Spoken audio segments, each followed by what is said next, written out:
Bom dia, pessoal. Boa tarde, boa noite. Continuamos com mais um treinamento de Código do Processo Civil. TJ São Paulo, outro nível. E como eu falo em meus treinamentos, voa. Voa, menino. Voa.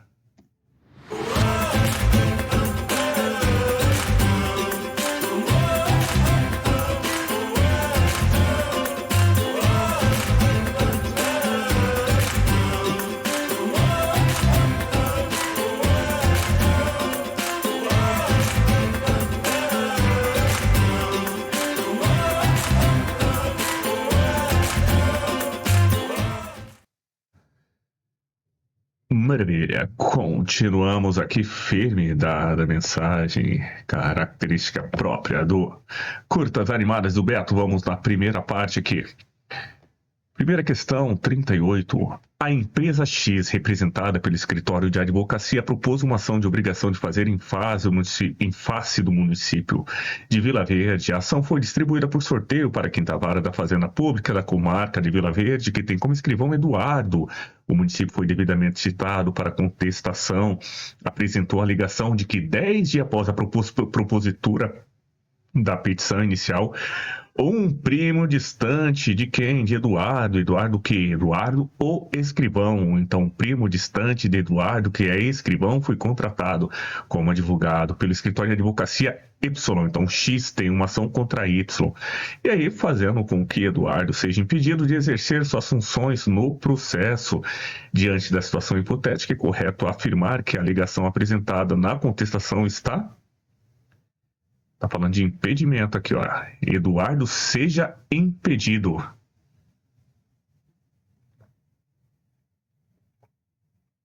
Vamos para as respostas. Então, impedimento e suspeição, tanto do juiz como do servidor. Quais são as respostas que estão aqui, Alberto? Vamos lá, ó. Impedimento ou suspeição. Olha, correta, desde que o primo de Eduardo intervenha diretamente no processo. Desde que intervenha, não, tanto impedimento como suspeição, não há necessidade que venha intervir no processo. Só fazendo parte, ou no caso de suspeição, só tendo a suspeita, já é um motivo de decretar aí, de solicitar a nulidade, solicitar um impedimento, enfim. Não dá. O gabarito A não dá. O gabarito B é incorreta, uma vez que os motivos de impedimento e suspeição não se aplicam se aplicam apenas aos juízes. E a gente tem entendido, a gente tem estudado que sim aplica-se aos serventuários, às pessoas do processo, os peritos, por exemplo. Então, outras pessoas também que não só os juízes, ok? Gabarito da C aqui, vamos ver, incorreta, uma vez que o impedimento só se verifica se o primo de Eduardo já integrasse o processo. É quase que o C é igual ao A, que intervenha, integrar o processo é quase que a mesma coisa, não é, gente?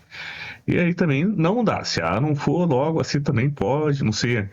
Vamos lá para D. Incorreta, uma vez que não há qualquer tipo de impedimento na atuação de Eduardo como escrivão em um processo no qual seu primo seja advogado. Incorreta, uma vez que não há qualquer tipo de impedimento. E aí foi quase perto, mas é o que, ó? É incorreta, gabarito, olha para aí aqui, ó, incorreta, uma vez que não se trata de impedimento, e sim de suspeição. Agora veja, Eduardo tem um primo, esse primo, gente, é de 4º grau, que é igual a o quê? Suspeição, ok? Agora veja o artigo 148 aqui, que vai nos elucidar um pouco mais sobre essa questão, ó. Aplicam-se os motivos de impedimento e de suspeição aos membros do Ministério Público, auxiliares da Justiça, demais sujeitos imparciais no processo, testemunhas, peritos, enfim, juiz. Vamos para a próxima aqui. Olá. Artigo 144. Há impedimento do juiz, sendo-lhe vedado exercer as funções nos processos quando nele estiver postulando como defensor público, advogado ou membro do Ministério Público, seu cônjuge, companheiro. Veja, aqui, ó. Há impedimento do juiz. quando nele estiver postulando como defensor público, advogado, membro do Ministério Público, seu cônjuge, companheiro, quem? Cônjuge do juiz, parente do juiz, consanguíneo, em linha reta ou colateral até o terceiro grau, inclusive, mas é do juiz, o artigo 144 especificamente, tá, gente? Aqui, em que figure como parte cliente de escritório de advocacia de seu cônjuge, do seu cônjuge, companheiro, parente, consanguíneo, em linha reta colateral até o terceiro grau, inclusive. Ainda assim, a gente está falando da família, do juiz, cônjuge, parente, consanguíneo, em linha reta ou colateral, em que figure como parte cliente do escritório de advocacia. Ok? Continuando aqui. O impedimento previsto no capítulo 3, no inciso 3, se verifica no caso de mandato conferido a membro de escritório de advocacia que tem em seus quadros advogados que individualmente ostente a condição nele prevista, mesmo que não intervenha diretamente no processo. A gente está falando do juiz. Então, mesmo que estiver postulando ali alguém, então a pessoa está postulando no processo, que naquele escritório daquela pessoa que está postulando trabalha alguém que é parente do juiz. Aí é o quê? A impedimento.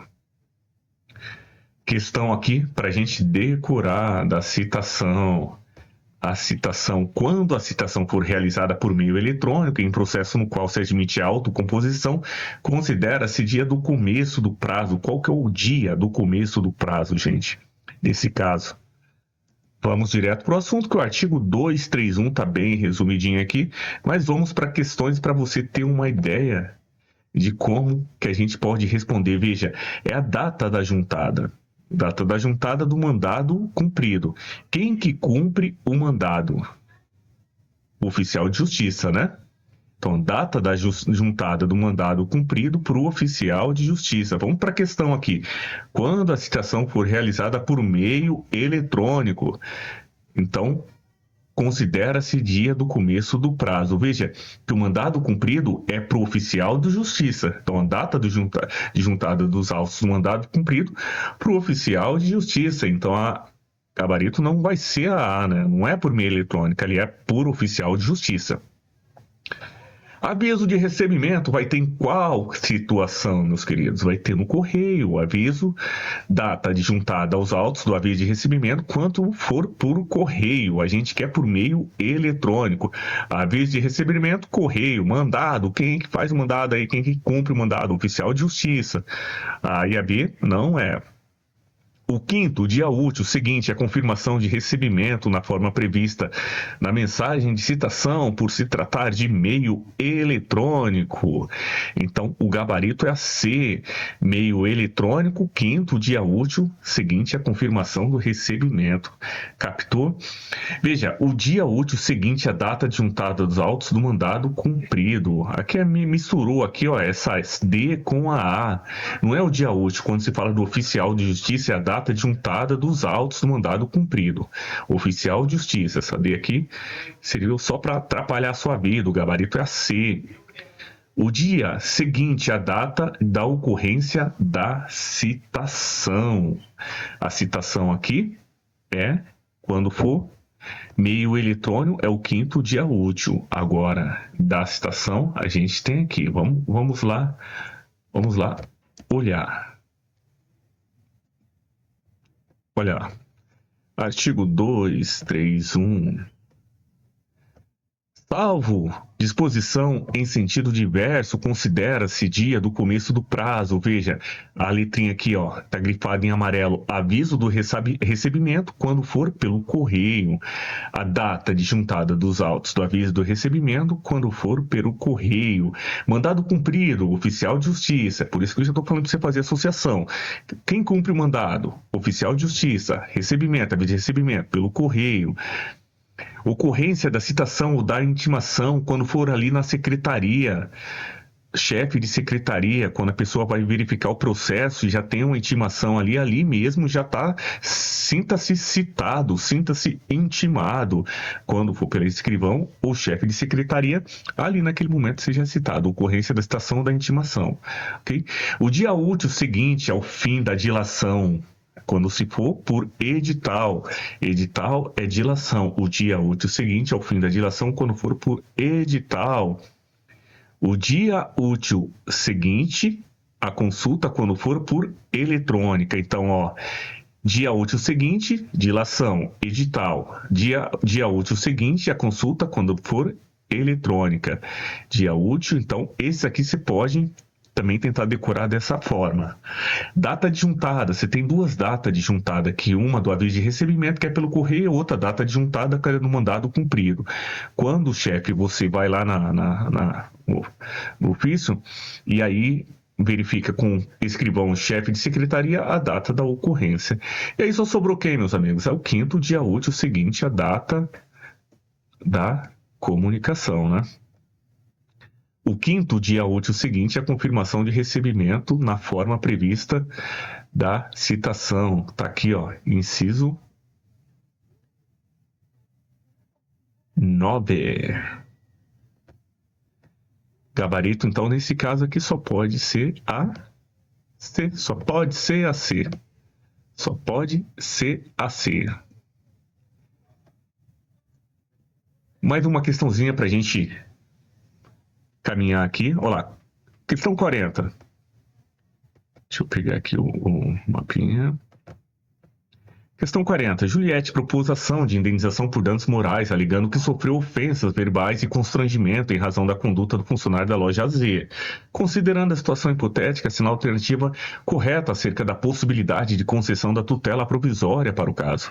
Aí veja, vai te perguntar aí sobre a tutela provisória de urgência, de evidência, a de urgência em caráter antecedente, em caráter cautelar, e aí vai. Então vamos ler questão por questão. A tutela de urgência só pode ser concedida se Juliette demonstrar que há risco de dano irreparável ou de difícil reparação. Veja, dano irreparável ou de difícil reparação não é a mesma coisa, gente? Não misturou um pouquinho aqui? Não dá para a gente pensar dessa maneira? Então, para mim, tá meio estranho essa A. Eu não votaria nela, não acredito que seja A.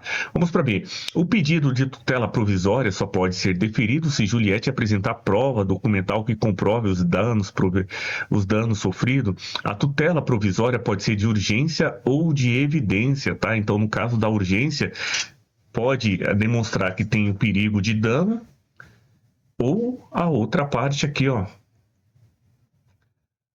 a tutela de urgência será concedida quando houver elementos que evidenciem a probabilidade de direito e o perigo de dano.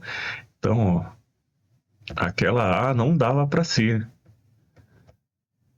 A tutela de urgência será concedida em quais casos? Probabilidade de direito e o perigo de dano, o risco resultado ao útil processo.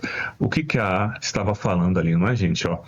A tutela de urgência só pode ser concedida se houver risco de dano irreparável ao processo.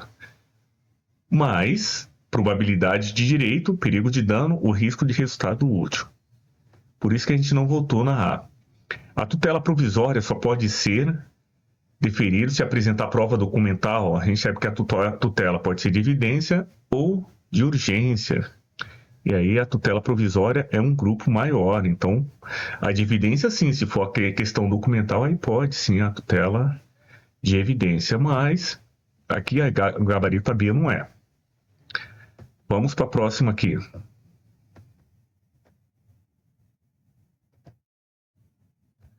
Vamos para C. A tutela provisória de urgência pode ser concedida em caráter antecedente ou incidental. Antecedente é antes de você... antes de você praticamente iniciar o processo. Incidental, o processo já está rolando e lá no meio você pede uma tutela de urgência, desde que presentes requisitos legais, podendo ser exigida ainda caução real ou fidejussória idônea. Para mim, essa C está muito linda. Então vamos para outras. Outras não podem estar lindas como a C, porque senão teria duplicidade aí em questão de recurso, né? Então vamos para D. Para mim, essa C. Não é possível considerar a tutela antecipada antecedente em ações de indenização por danos morais. Deu aquela volta que, aí você fala, foi realmente para tentar enrolar quem já estava enrolado. Não é o nosso caso. A D não é. A tutela provisória só pode ser concedida após a apresentação da contestação pela loja Z. Após a contestação, a gente está falando em caráter incidental, mas a gente sabe que a tutela provisória de urgência pode ser em caráter antecedente ou incidental. Lembra da C? Aqui a C vai te ensinar. Ó. A tutela provisória de urgência pode ser concedida em caráter antecedente ou incidental. No caso da incidental, aí sim a gente tem esse aquisito que já apresentou a contestação, procurou as provas e aí vai, mas ele está falando que a tutela só pode ser concedida após a contestação. Não, a tutela provisória pode ser antes ou aí depois da contestação no meio do processo. Estamos felizes, o gabarito aqui é a C, lindamente é a C, ok? Maravilhosamente é a C.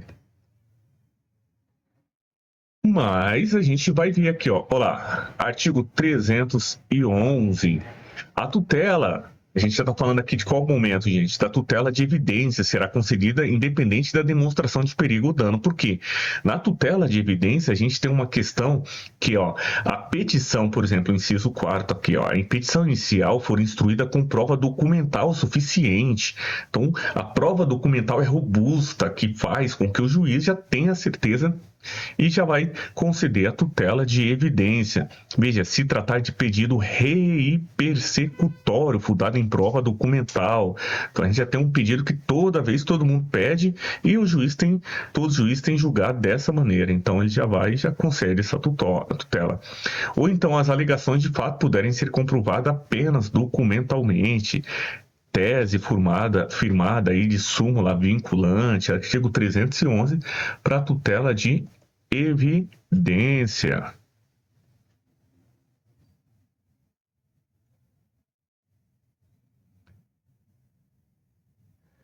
Não é?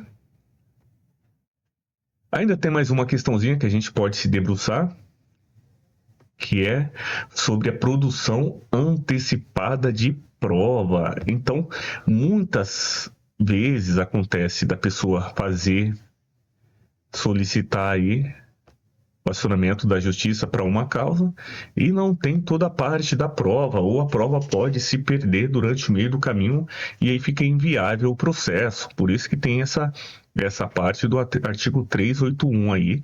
E vamos ler a questão lá.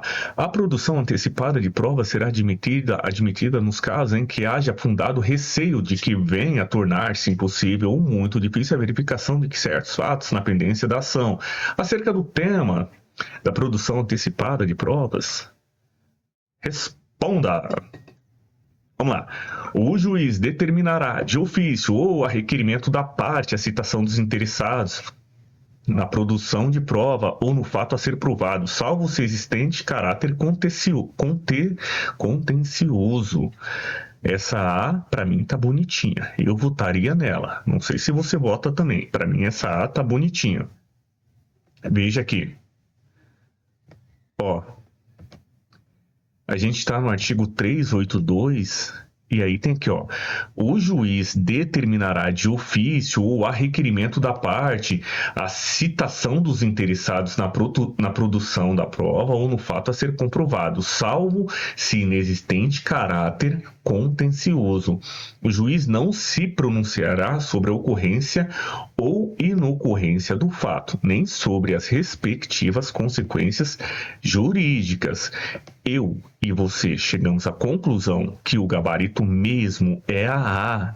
Então vamos ver o que está falando na B, que descarta como gabarito. Olá, o juiz não se pronunciará sobre a ocorrência ou inocorrência dos fatos, nem sobre as respectivas consequências jurídicas. O juiz não se pronunciará. Vamos para B aqui, ó.